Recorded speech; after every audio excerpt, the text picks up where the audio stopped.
Yes.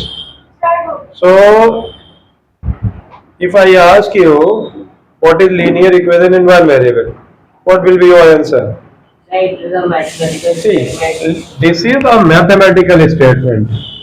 Linear equation is a mathematical statement. What kind of statement? Mathematical statement, not literary statement. Mathematical statement.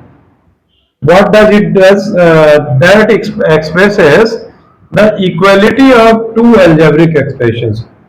So mathematical statement that expresses the equality of two algebraic expressions, Yes. right? This is called the linear equation. Now linear equation in one variable, linear equation in two variable. If you are writing here like 2x plus 3 equals 3x plus 5. So here the degree of variable is 1. So it is linear, and variable is also here 1. X is the only variable. So it is one variable. Yes, sir. Now if you are writing 2x plus 3y is equal to 5. So this is the equality. This is also a linear equation, but in two variables. This is also linear equation, but in two variables, right? So one is linear equation in one variable, another is linear equation in two variables. Now today's discussion is for linear equation in one variable. Today's we have the discussion on linear equation in one variable. So let us taking recording some examples. We need to solve 5 bracket 5t plus 6 minus twice of t minus 3 equals t plus 14. This is your linear equation in one. So what you need to do? Very first you open the bracket. You need to open the bracket. So whenever you will open bracket, this is 5 5 is the 25t, 5 6 the 30. Now, while opening this second bracket, you need to multiply this, the term inside the bracket by minus 2, not by positive 2. So minus 2 multiplied with this positive t. So this will fetch us minus 2t, minus 2t. And now, very often most of the students commit error. Minus is multiplied to this negative sign. So your result will be plus. And 2 3 the 6. I repeat प्रखर. Yes, sir. देखिए पहले bracket को open करने में आपको कोई दिक्कत नहीं हुई. आपने क्या किया 5 5 से 25, 5 6 से 30. लेकिन सेकेंड ब्रैकेट को ओपन करने के लिए क्योंकि सेकेंड ब्रैकेट जो है that is preceded by negative sign. तो जब भी ब्रैकेट ओपन करोगे तो अगर पॉजिटिव है तो वो निगेटिव हो जाएगा और निगेटिव है तो पॉजिटिव. और ज्यादातर बच्चे क्या करते हैं इस वाले साइन को निगेटिव लिख देते हैं और यही गलती आपको आगे सवाल को गलत कर देती है. ठीक है. अब आप क्या करोगे जो वेरिएबल है जैसे ये 25t है और ये 2t है तो इसको पहले सिंप्लीफाई कर लो. तो 25 माइनस 2 हो गया आपका 23 और 30 और ये प्लस का 6 मिला के हो गया 36 और ये t प्लस 14 हो गया. अब क्या करेंगे वेरिएबल को एक तरफ ले लीजिए और कांस्टेंट्स को दूसरी तरफ, न्यूमेरिकल वैल्यू को दूसरी तरफ. तो जब आप ये वाला पॉजिटिव है यहाँ लेफ्ट साइड में लाओगे तो ये निगेटिव हो जाएगा. Yes, तो ये 23t इसको तो हमने कहीं ट्रांसफर किया नहीं है. yes. इस वाले को ट्रांसफर करके इधर लाए तो ये t हो गया. यहाँ ये प्लस का 14 था ही था. ये 36 आपका राइट साइड में जाएगा तो निगेटिव का 36 हो जाएगा. हो जाएगा कि नहीं हो जाएगा? Yes, sir. अब what you need to do 23 chocolate minus t 23t minus t कितना हो जाएगा 22t and this side 36 minus 14 that is also 22 Minus 22 right. Yes. So the value of this is minus 22 divided by 22 and which is minus 1. So your answer is minus 1. So minus 1 is the answer for your this question. Yes, sir. Any question? Huh? कुछ No, पूछना है? sir. अब Yeah, let us. आपके लिए थोड़ा सा एक और डिफिकल्ट क्वेश्चन उठाते हैं जिसमें आपको एलसीएम की जरूरत हो सकती है, ठीक है? Sir LCM. हाँ। Okay sir. जैसे ये है सॉल्व, ये 3x माइनस 2 डिवाइड बाई 10 और ये हो गया आपका x plus 3 divide by 7 plus हो गया 4x minus 7 divide by 3 equals x minus 1। तो देखिए यहां पर क्या है, हम एक ही स्ट्रोक में एलसीएम निकाल सकते हैं। Yes, sir. तो यहाँ पे 10 है और यहाँ 7 है और यहाँ 3 है, तो इसका एलसीएम कैसे निकालोगे आप? या तो रफ कॉलम का यूज कर लो, Prime factorization. Prime factorization. ये 10 हो गया, ये आपका 10 हो गया, ये 7 है और ये, तो इसका एलसीएम ऐसे ही तो निकालते हो। Yes. ये वाली मेथड पता है? नहीं पता है? Yes, ये. तो 2 5 द 2 5 are 10. 10, इसमें तो टेबल जाएगा नहीं, प्राइम नंबर है। अब तो कोई भी प्राइम नहीं है, तो कोई प्राइम नंबर है सारी, तो 5 2 जा 10, 10 7 जा 70, 73 जा 210। तो इसका एलसीएम कितना होगा? 210। एलसीएम कितना हो गया इसका? 210. या मोटे दिमाग से ये समझो कि सबके डिनोमिनेटर सेम करना है, सबके डिनोमिनेटर Same कर लो. सेम कर लीजिए।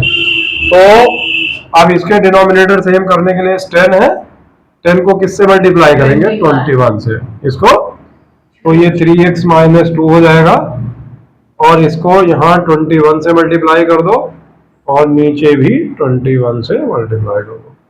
यहाँ पर देखिए x प्लस 3 है, 7 है, 7 को 210 लाने के लिए 30 से मल्टीप्लाई 30 से मल्टीप्लाई करना होगा।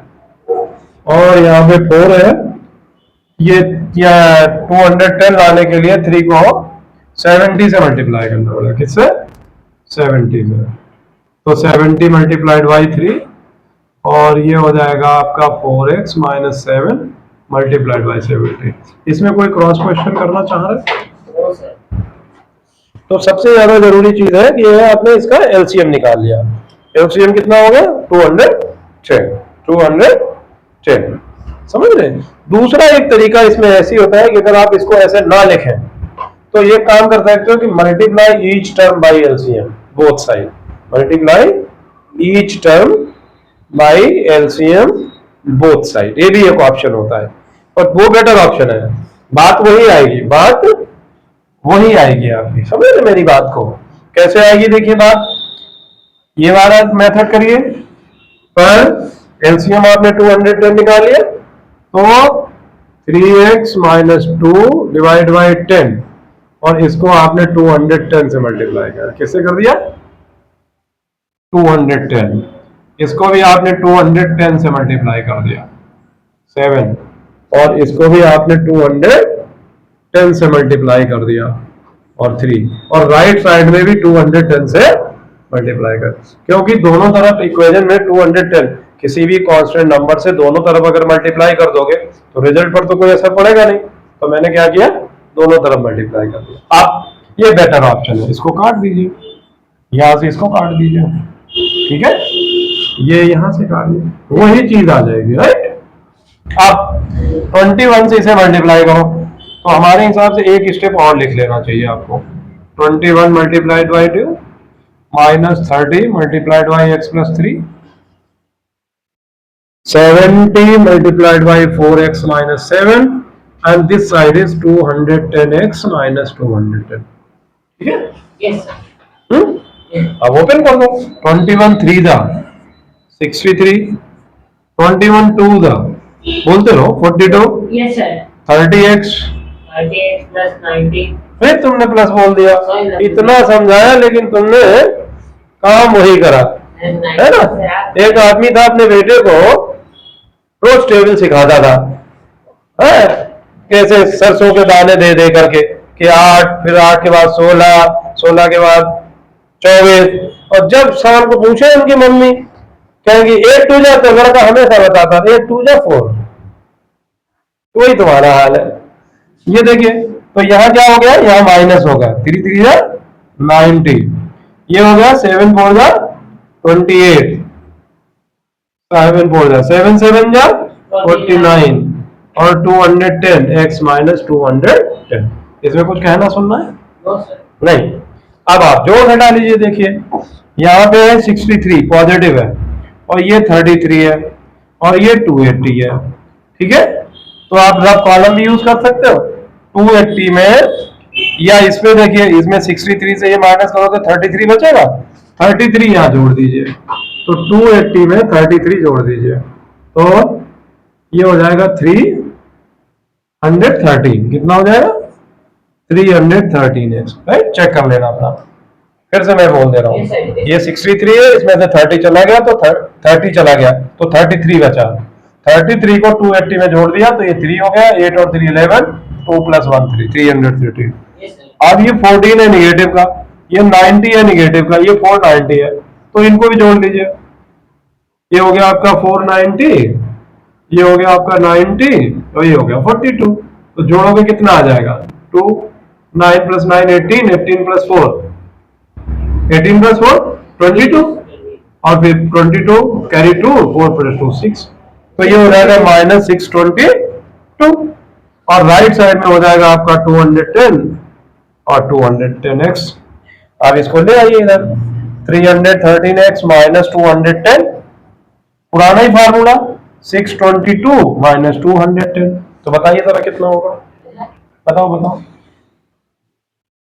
कैलकुलेट करके बताओ फटाफट। क्या होगा? 313 से 210 माइनस कर दिया तो 103 103x हो गया। और इधर ये 622 है, तो ये हो गया 2, ये हो गया 1, और ये हो गया 4। तो x = 412/103। तो x की वैल्यू कितनी आ जाएगी? x की वैल्यू कितनी हो गई? So simple. फिर से बोले? Yes no sir. Yes sir, no sir. ठीक है, तो अब इसमें एक और लास्ट सवाल आपको बताएंगे। 3 ही कैटेगरी के इसमें सवाल है। एक सवाल हो गया जिसमें आपने एलसीएम ले लिया, राइट। अब आपके पास 2 सवाल और, एक सवाल और बचा है। तो एक सवाल ये है कि मान लिया आपको क्वेश्चन दिया हुआ है